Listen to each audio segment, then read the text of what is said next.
Hello again.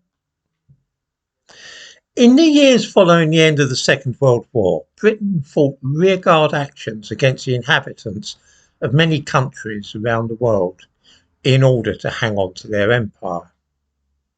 Kenya, Cyprus and Malaya were among these places. After the fighting ended and there was independence, the British were always happy to forgive and forget and to maintain good relations with the men who had led revolts against the British occupation of their country.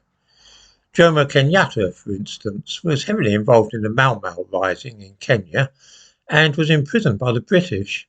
In later years, though, they were happy to receive him as a head of state, despite the appalling atrocities committed by the men under his command against the British in Kenya. It was the same story with Archbishop Makarios in Cyprus, who was a supporter of AOKA, the resistance movement which was dedicated to driving out the British. When the fighting was over, he was warmly regarded by the British. One part of the world which the British did not wish to relinquish all influence in after the end of the war was the Middle East.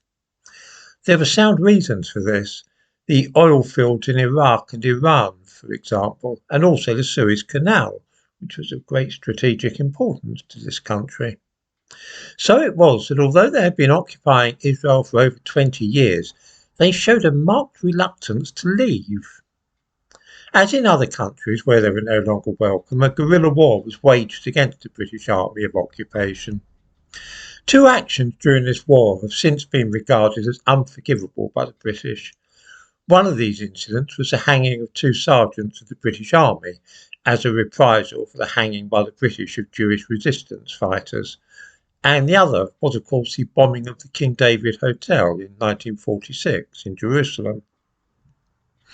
The British Army of Occupation and also their secret police had established their headquarters at the King David Hotel, which had, since it was built in 1930, been the most famous and luxurious hotel in Jerusalem, indeed in the Middle East.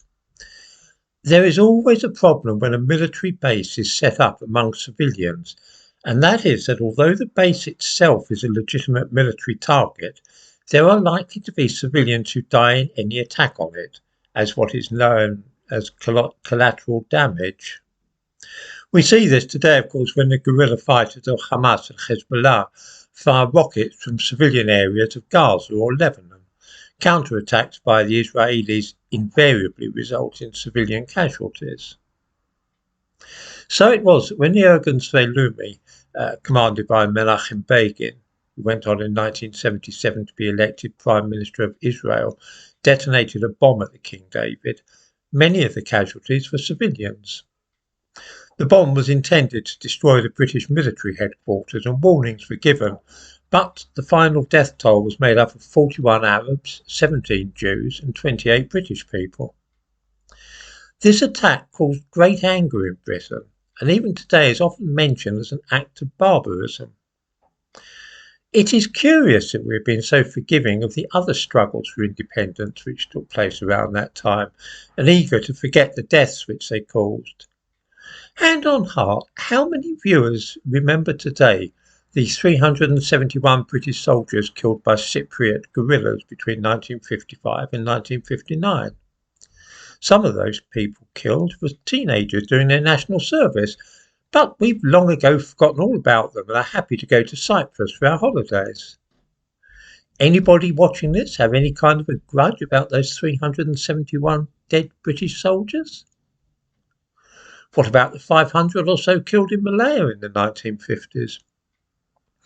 The actions of the Jewish fighters in Israel, though, have never been forgotten or forgiven, and it is hard not to suspect that this long-standing grievance might have something to do with the fact that those who carried out the attack on the King David Hotel were not Cypriots or Malaysians, but Jews. The thumbnail to this video shows the destruction wrought by the bomb at the King David Hotel, and in the description to the video I give a link to the Wikipedia article on the subject of the attack.